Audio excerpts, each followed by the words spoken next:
Good morning Odisha. आज ହେଉଛି April 24 तारिख बुधवार। चलନ୍ତୁ ଜାଣିବା ଆଜି ଦିନର 10ଟି ଗୁରୁତ୍ୱପୂର୍ଣ୍ଣ ଖବର। ତା ପୂର୍ବରୁ ଭିଡିଓକୁ ଲାଇକ୍ କରି ଚ୍ୟାନେଲକୁ ସବସ୍କ୍ରାଇବ କରିଦିଅନ୍ତୁ। ଚାଲନ୍ତୁ ଡେରି ନକରି ଖବର ଉପରେ ନଜର ପକାଇବା। ଅସହ୍ୟ ଗରମ ଗୁଳୁଗୁଳିରେ ସିଝୁଛି ଓଡ଼ିଶା। 24 ଓ 27 ତାରିଖରୁ ରାଜ୍ୟରେ ଗ୍ରୀଷ୍ମ ପ୍ରବାହ ସ୍ଥିତି ଗମ୍ଭୀର ହେବ ବୋଲି ପାଣିପାଗ ବିଭାଗର ନିର୍ଦ୍ଦେଶକ ମନୋରମା ମହାନ୍ତି ସୂଚନା ଦେଇଛି। 24 ଓ 25 ତାରିଖରୁ ଉପକୂଳ ଓ ଓଡ଼ିଶାରେ ଗ୍ରୀଷ୍ମ ପ୍ରବାହ ନେଇ ୟେଲୋ ୱାର୍ଣ୍ଣିଂ ଜାରି କରାଯାଇଛି। ଆସନ୍ତା 24 ଓ 27 ତାରିଖରୁ ରାଜ୍ୟରେ ଗ୍ରୀଷ୍ମ ପ୍ରବାହ ସ୍ଥିତି ଗମ୍ଭୀର ହେବ। ପଶ୍ଚିମବଙ୍ଗ ରାମନବମୀର ଉପରେ ଆରମ୍ଭ ହୋଇଥିବା ସାମ୍ପ୍ରଦାୟିକ ହିଂସାକୁ ନେଇ କଲିକତା ହାଇକୋର୍ଟରେ ଅସନ୍ତୋଷ ବ୍ୟକ୍ତ କରିଛନ୍ତି। ମଙ୍ଗଳବାର ଏପ୍ରିଲ 23 ତାରିଖ 2024 ଏହି ବର୍ଷ ସାମ୍ପ୍ରଦାୟିକ ହିଂସା ଆରମ୍ଭ ହୋଇଥିବା ନିର୍ବାଚନୀ ମଣ୍ଡଳୀର ଲୋକସଭା ନିର୍ବାଚନ 2024 ଅନୁମୋଦନ ହେବ ନାହିଁ ବୋଲି କୋର୍ଟ ଚେତାବନୀ ଦେଇଛନ୍ତି। ଯଦି ଲୋକମାନେ ଶାନ୍ତିପୂର୍ଣ୍ଣ ଭାବରେ କୌଣସି ପର୍ବ ପାଳନ କରିପାରୁନାହାନ୍ତି, ତେବେ ନିର୍ବାଚନ ଆୟୋଗ ଆମର ସୁପାରିଶ ଦେଉଛୁ ଯେ ସେ ନିର୍ବାଚନ ମଣ୍ଡଳୀରେ ନିର୍ବାଚନ ଅନୁଷ୍ଠିତ ନ ହେଉ। କର୍ମଚାରୀ ଶିକ୍ଷକମାନଙ୍କ ପାଇଁ ରିଲିଫ୍ ଖବର ଅଛି। ଦରମା ବୃଦ୍ଧି ସେମାନେ ଲାଭ ପାଇପାରିବେ। ସେମାନଙ୍କର ଦରମା ସ୍ଥିତ ହେବାକୁ ଯାଉଛି।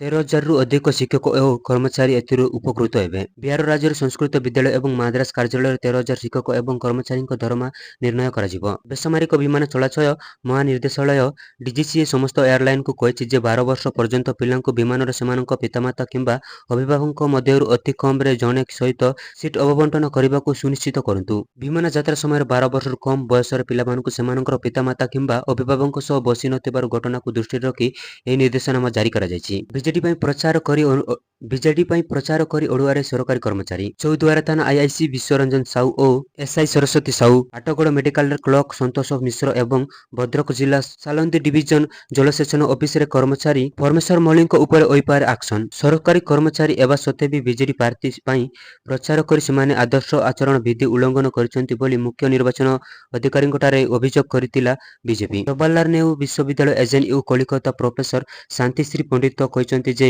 ଧର୍ମ, ଭାଷା ଏବଂ ଡ୍ରେସ୍ କୋଡର ସମାନତା ଦେଶର କାମ କରେ ନାହିଁ, କାରଣ ଏହି ଦେଶର କେବଳ ଏକ ନିର୍ଦ୍ଦିଷ୍ଟ ସମ୍ପ୍ରଦାୟଙ୍କ ପାଇଁ ନୁହେଁ। ଏଥିପାଇଁ ସେ ଜବାହରଲାଲ ନେହେରୁ ଏବଂ ଇନ୍ଦିରା ଗାନ୍ଧୀ ଉଦାହରଣ ମଧ୍ୟ ଦେଇଛନ୍ତି। ଯଦି ଆପଣ ସୁନା କିମ୍ବା ରୂପା ଅଳଙ୍କାର କିଣିବାକୁ ଯୋଜନା କରୁଛନ୍ତି, ତେବେ ଆପଣଙ୍କ ପାଇଁ ଏକ ବଡ଼ ଖବର ଅଛି। ଗତକାଲି ଅର୍ଥାତ୍ 23 ଏପ୍ରିଲ ବଜାର ବନ୍ଦ ବେଳକୁ ସୁନା ଓ ରୂପା ମୂଲ୍ୟ ପୁଣି ହ୍ରାସ ପାଇଛି। ଏହି ପରିସ୍ଥିତିରେ ଆପଣ ଏହି ସୁଯୋଗକୁ ହାତଛଡ଼ା କରିବା ଉଚିତ ନୁହେଁ। ଗତକାଲି ସୁନାର ମୂଲ୍ୟ 1530 ଟଙ୍କା ହ୍ରାସ ପାଇଥିବା ବେଳେ ରୂପାର ମୂଲ୍ୟ 2500 ଟଙ୍କା ହ୍ରାସ ପାଇଛି। ଗତକାଲି ଦେଶର 24 କ୍ୟାରେଟ୍ ସୁନା ମୂଲ୍ୟ 130 ଟଙ୍କା ହ୍ରାସ ପାଇବା ପରେ 10 ଗ୍ରାମ ପିଛା 72,160 ଟଙ୍କା ପହଞ୍ଚିଛି। ଏଥିସହିତ 22 କ୍ୟାରେଟ୍ ସୁନା ମୂଲ୍ୟ ମଧ୍ୟ 10 ଗ୍ରାମ ପିଛା 66,150 ଟଙ୍କା ଖସି ଆସିଛି। ଓଡ଼ିଶାରେ ନିର୍ବାଚନ ତାତି ଜୋରଦାର। ଡୋର ଟୁ ଡୋର କ୍ୟାମ୍ପେନ୍ କରୁଛନ୍ତି ପ୍ରାର୍ଥୀ। ନିର୍ବାଚନ ତାରିଖ ପାଖେଇ ଆସୁଥିବା ବେଳେ ପ୍ରଚାର ମଧ୍ୟ ସରଗରମ ହେଉଛି। ଭୋଟରଙ୍କୁ ଆକୃଷ୍ଟ କରିବାରେ ଲାଗି ପଡ଼ିଛନ୍ତି ପ୍ରାର୍ଥୀ ଓ ଦଳୀୟ ନେତା। ଏହାରି ମଧ୍ୟରେ ବଡ଼ ଘୋଷଣା କରିଛି ଭାରତୀୟ ଜନତା ପାର୍ଟି। ରାତି ଅଧରେ ବିଜେଡିକୁ ବଡ଼ ଝଟକା, ଦଳ ଛାଡ଼ିଲେ ଆଉ ଜଣେ ବିଧାୟକ। ପ୍ରଧାନମନ୍ତ୍ରୀ କିଷାନ ସମ୍ମାନ ନିଧି ଯୋଜନାରେ ସାମିଲ ଥିବା ଚାଷୀଙ୍କ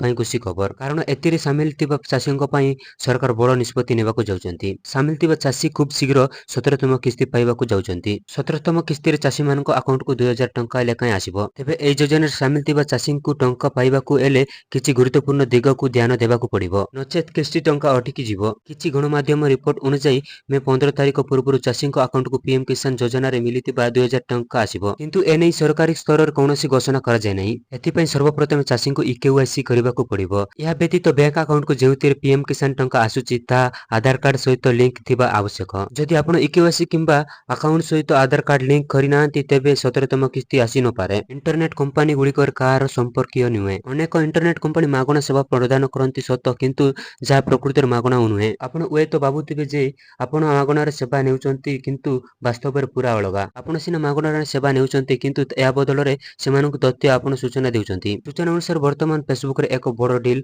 କରିଛି ଏବଂ ଏହି ଡିଲ୍ କୌଣସି ସାମଗ୍ରିକକୁ ନେଇ ନୁହେଁ, ବରଂ ଆପଣଙ୍କ ତଥ୍ୟକୁ ନେଇ।